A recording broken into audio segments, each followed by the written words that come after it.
Hello, welcome to all of you my YouTube channels medical education by Ankit for nursing pharmacy and paramedical.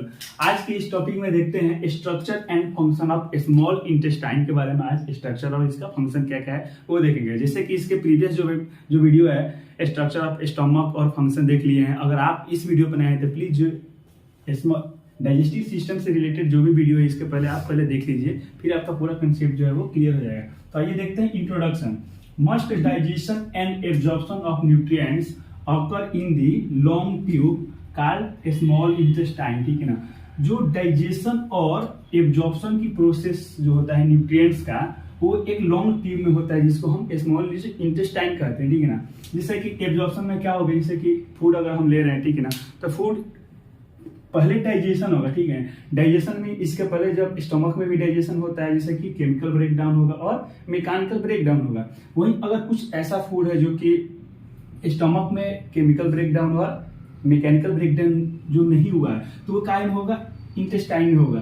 तो digestion होगा और absorption की process होती है। जैसे कि एब्जॉर्प्शन में जैसे कि न्यूट्रिएंट्स जो है वो एक पूरा एब्जॉर्प्शन की फॉर्मेट में, जैसे कि स्मॉल इंटेस्टाइन में अभी डायग्राम के थ्रू देखेंगे कि स्मॉल इंटेस्टाइन में विलाई होता है, माइक्रो विलाई होता है, तो वो ब्लड में कैसे डिस्ट्रीब्यूट होगा वो इसको एब्जॉर्प्शन के बारे में इसमें हम वीडियो में देखने वाले हैं। ठीक है, अगर इसका लेंथ के देखें, जैसे कि स्मॉल इंटेस्टाइन है, it length between the 10 feet, in feet में अगर देखेंगे तो क्या होगा 10 फीट और 3 meters to 6 feet to 5 metre.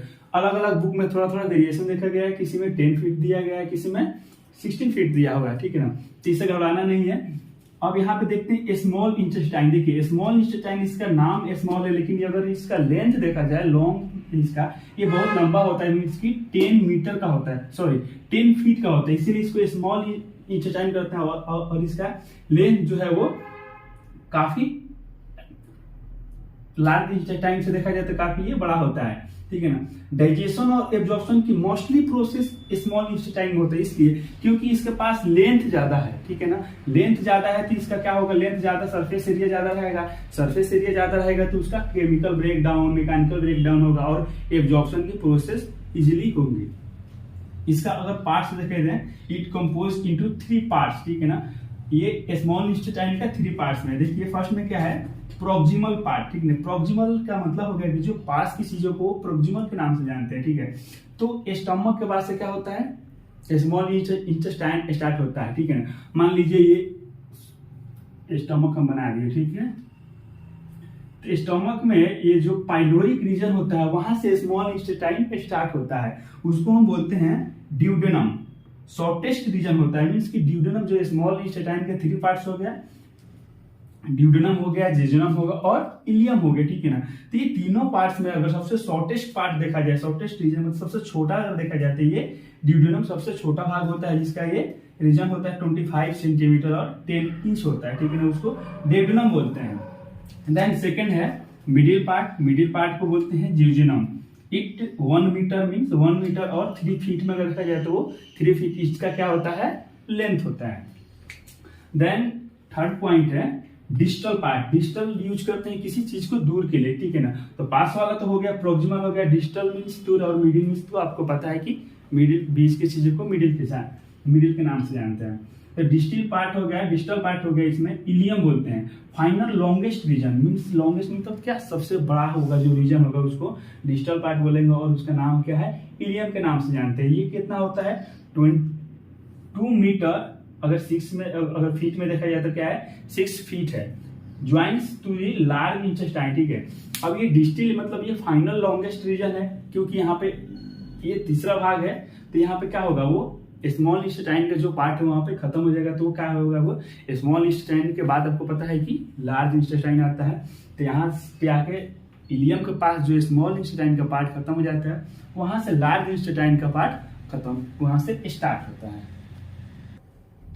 Next point, इसका स्ट्रक्चर देखते हैं स्मॉल इंटेस्टाइन का। जैसा कि अभी हमने बात करा कि इसका 3 पार्ट्स होता है। ठीक है, स्टमक स्मॉल इंटेस्टाइन का, इसमें देखते हैं ये क्या हो गया, ये डेडुनम हो गया, ये अपर हो गया मतलब जिसको हम प्रोक्सिमल के नाम से जानते हैं, और मिडिल पार्ट हो गया ये जेजुनम हो गया, जेजुनम, और लॉन्गेस्ट पार्ट जैसे कि इलियम को सबसे जो लॉन्गेस्ट पार्ट होता है वो इलियम को बोलते हैं। ठीक है ना, अब इसमें देखते हैं, जैसे कि यहाँ पे आपको दिख रहा होगा, इसका हम यहाँ पे बना रहे हैं विलाई, मतलब इसका एक कट सेक्शन के थ्रू यहाँ पे बनाया है, ठीक है। तो ये फिंगर लाइक स्ट्रक्चर जो होता है स्मॉल इंटेस्टाइन में, उसको विलाई बोलते हैं। और माइक्रो विलाई मीन्स उससे भी छोटा भी होता है, जिसको वहां से एब्जॉर्प्शन की, फूड की जो एब्जॉर्प्शन की प्रोसेस होती है। तो मान लीजिए ये विलाई हो गया, ठीक है ना। विलाई में ये क्या हो गया, देखिए यहाँ पे इसका ये ब्लड सप्लाई है, तो इस पे विलाई और माइक्रो विलाई होता है जो कि फूड को एब्जॉर्प्शन कराता है। यहाँ पे देख लीजिए, यहाँ पे मान लीजिए फिंगर लाइक स्ट्रक्चर हो गया, और इसमें ये फूड को ब्लड के थ्रू यहाँ पे सर्कुलेशन है, और यहाँ पे क्या होगा, फूड जो है वो एब्जॉर्ब होगा, ठीक है। और एब्जॉर्ब होने के बाद से यहाँ से मान लीजिए ये सेल हो गया एक, जो कि ये विलाई का सेल है, ठीक है ना। विलाई का ये एपिथेलियल सेल है। अब यहाँ से अगर फूड जो है अगर एब्जॉर्ब हो रहा है, फूड जो एब्जॉर्ब होने के बाद से यहाँ पे क्या में जाएगा, hepatic portal circulation, hepatic portal circulation, hepatic portal circulation. और फूड यहाँ से एब्जॉर्ब होने के बाद से हिपेटिक पोर्टल सर्कुलेशन के थ्रू क्या मिल जाएगा, हिपेटिक से नाम से क्लियर है कि लीवर को हिपेटिक के नाम से भी जानते हैं। तो हिपेटिक पोर्टल सर्कुलेशन के थ्रू क्या में जाएगा, लीवर में जाएगा। और लीवर में जो फूड हमारा एब्जॉर्ब हुआ है वो क्या होगा, मेटाबॉलिज्म होगा। मींस मेटाबॉलिज्म क्या होगा, एक केमिकल के थ्रू ये कन्वर्ट होगा, ठीक है। अब बॉडी के अपने वहां पे मेटाबॉलिज्म के बाद से लीवर ये डिसाइड करेगा कि अपने बॉडी में कितना एनर्जी है और कितना की जरूरत है। अगर वहां पे एनर्जी ज्यादा है तो क्या करेगा, लीवर का क्या फंक्शन होता है कि एनर्जी को स्टोर भी करता है, ठीक है, राइट, स्टोर करेगा। देन आपकी बॉडी की नीड के अकॉर्डिंग वो भेजेगा। और स्मॉल इंटेस्टाइन में कुछ ग्लैंड होता है, जैसे कि मान लीजिए स्टमक में हम पढ़ रहे थे गैस्ट्रिक जूस पढ़ रहे थे, जो केमिकल डाइजेशन को कराता है। वैसे ही इसमें भी स्मॉल इंटेस्टाइन में भी केमिकल डाइजेशन है और मैकेनिकल डाइजेशन है, राइट।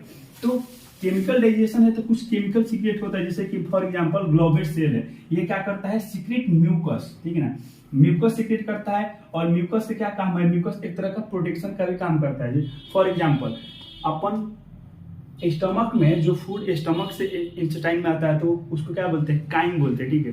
काइम का उसमें क्या होता है, जैसे कि HCl सीक्रेट होता है स्टमक में, तो HCl अपने इंटेस्टाइनल वाल को वो क्या करे, वो मतलब कि रप्चर ना करे, उसको जैसे कि अल्सर होने से बचाता है। उसको क्या बोलते हैं, सीक्रेट ऑफ म्यूकस। म्यूकस उसको प्रोटेक्ट करता है, मतलब कि उसको एक न्यूट्रल के फॉर्म में, उसको काइम को न्यूट्रल के फॉर्म में करता है फूड में, क्योंकि उसमें क्या है, HCl का मात्रा है। और HCl का मात्रा होगा तो क्या होगा, इंटेस्टाइनल का वाल है जो वो रप्चर कर सकता है, इसीलिए म्यूकस से एक वहां क्या करता है, प्रोटेक्शन का भी काम करता है।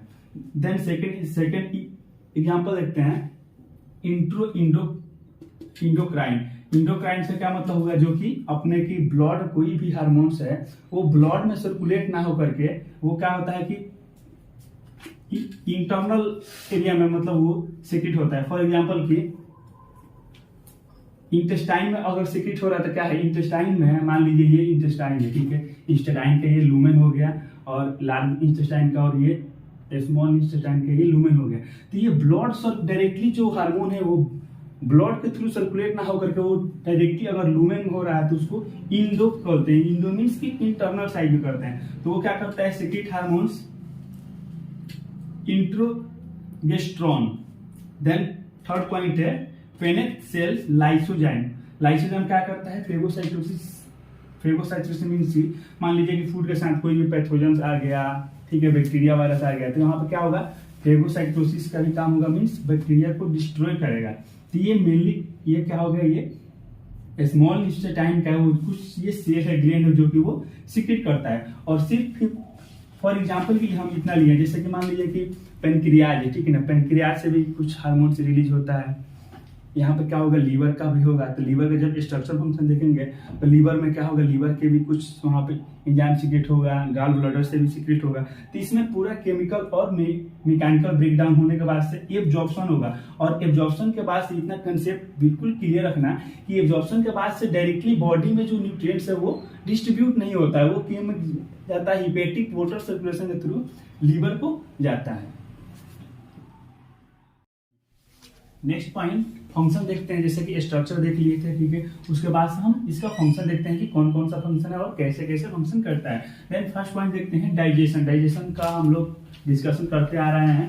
केमिकल एंड मैकेनिकल ब्रेकडाउन होगा, केमिकल एंड मैकेनिकल ब्रेकडाउन होगा फूड का। Complete digestion of carbohydrates, protein and lipids, ठीक है।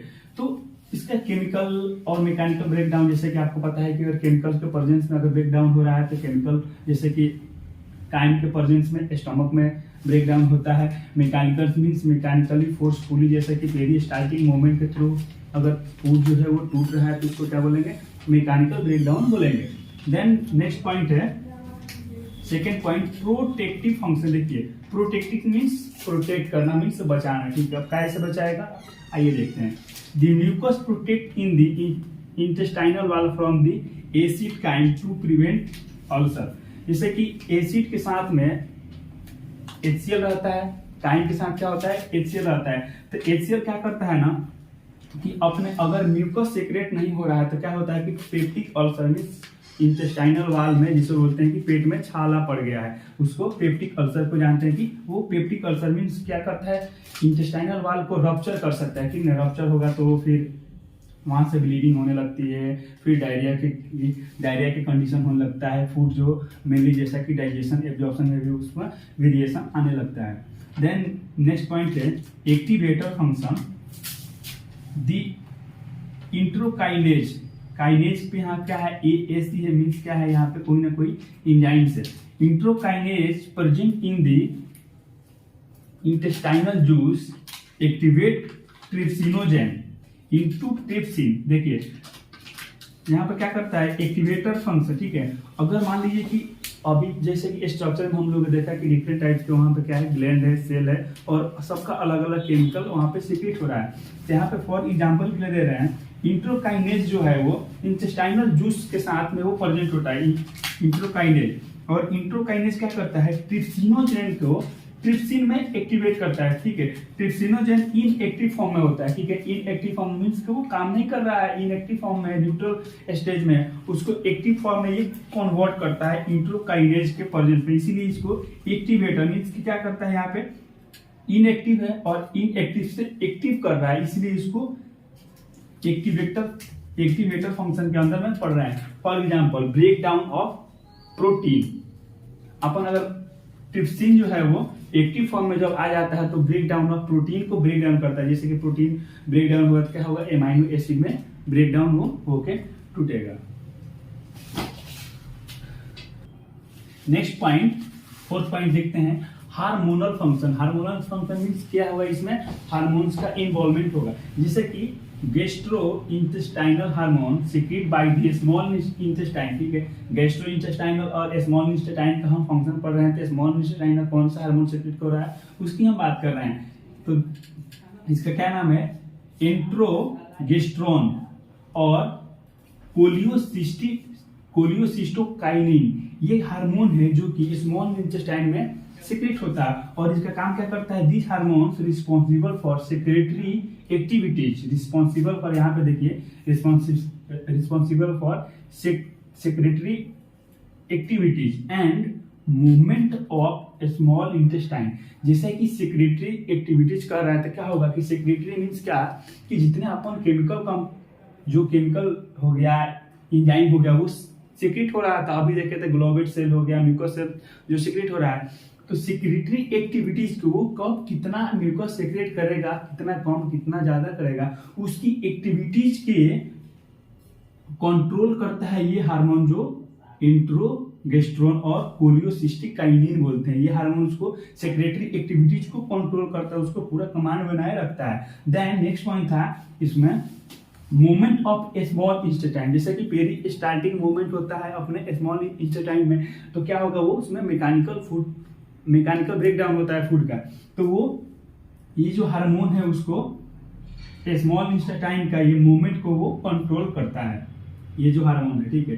देन नेक्स्ट पॉइंट है haemopoietic haemopoietic function, haemopoietic means तो क्या होगा, रिलेटेड टू ब्लड हो गया।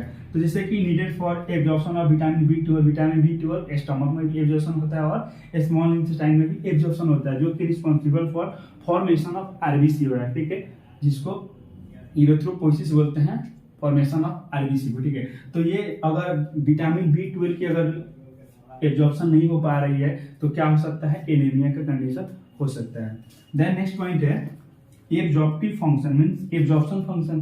तो स्मॉल इंटेस्टाइन में एब्जॉर्प्शन तो होना ही होना है क्योंकि ये सबसे लॉन्गेस्ट है, लार्ज इंटेस्टाइन से इसका लेंथ ज्यादा है, इसका सरफेस एरिया ज्यादा है, तो इसमें क्या होगा, सबसे ज्यादा मैकेनिकल फंक्शन और डाइजेस्टिव फंक्शन होता है। यहाँ पर देखते हैं the absorptive function presence of villi. अभी आप स्ट्रक्चर में देखे थे कि विलाई कैसे था, स्ट्रक्चर है उसमें कैसे ब्लड सर्कुलेशन है, कैसे हिपेटिक पोर्टल सर्कुलेशन थ्रू जाता है। तो विलाई एंड माइक्रोविलाई के प्रेजेंस में स्मॉल इंटेस्टाइन से क्या होता है, फूड जो है वो एब्जॉर्ब होता है, मीन्स कि ब्लड में जाके सर्कुलेशन होता है और हिपेटिक पोर्टल सर्कुलेशन के थ्रू वो लीवर में जाता है। 7 पॉइंट है mechanical function. Mechanical function means क्या होगा कि फोर्सफुली जो है फूड जो है वो ब्रेक डाउन होगा, स्मॉलर पार्टिकल में ब्रेक डाउन होगा। जैसे कि mixing movement of the small intestine help in through the chyme coming from stomach. Chyme क्या होता है, जब स्टमक में जो फूड होता है वो केमिकल के साथ मिलता है, उसको क्या बोलते हैं, काइम बोलते हैं। कमिंग फ्रॉम द स्टमक, जैसे कि स्टमक में पहले फूड आएगा उसके बाद ही तो स्मॉल इंटेस्टाइन में आएगा with the digestive juice and pancreatic juice. जैसे कि स्टमक में क्या है कि डाइजेस्टिव जूस जो गैस्ट्रिक जूस जो स्टमक में सीक्रेट होता है, उसके बाद से स्टमक में पेनक्रियाटिक जूस भी सीक्रेट होता है। तो वहां से क्या होगा कि मैकेनिकल फंक्शन होने के बाद से कुछ ऐसा न्यूट्रिएंट्स होगा जो कि कुछ की प्रॉपर वे में मैकेनिकल फंक्शन नहीं हुआ होगा, तो उसमें क्या होगा कि स्मॉल इंटेस्टाइन में मैकेनिकली फंक्शन होगा, वो ब्रेक डाउन होगा और टूटेगा और वहां से क्या होगा, एब्जॉर्प्शन की प्रोसेस होगी। और एब्जॉर्प्शन की प्रोसेस होने के बाद से आपको पता है कि हिपेटिक पोर्टल सर्कुलेशन के थ्रू लीवर को जाएगा, फिर वहां से क्या होगा, फूड जो है एब्जॉर्प्शन होकर के वहां से फिर मेटाबॉलिज्म होगा। मेटाबॉलिज्म होने के बाद से फिर वो अपने बॉडी में जहां जैसी एनर्जी की जरूरत है वहां वो ब्लड सर्कुलेशन के थ्रू जाएगा। आज की वीडियो में structure and function of small intestine देखें। Thank you so much. अगर हमारा वीडियो अच्छा लगा होगा तो लाइक कीजिए और कमेंट कीजिए। कमेंट के जरिए आप इस टॉपिक से रिलेटेड कुछ भी डाउट हो तो आप कमेंट के जरिए हमसे क्वेश्चन पूछ सकते हैं, हम उसके जवाब देने की पूरी कोशिश करेंगे। Thank you so much.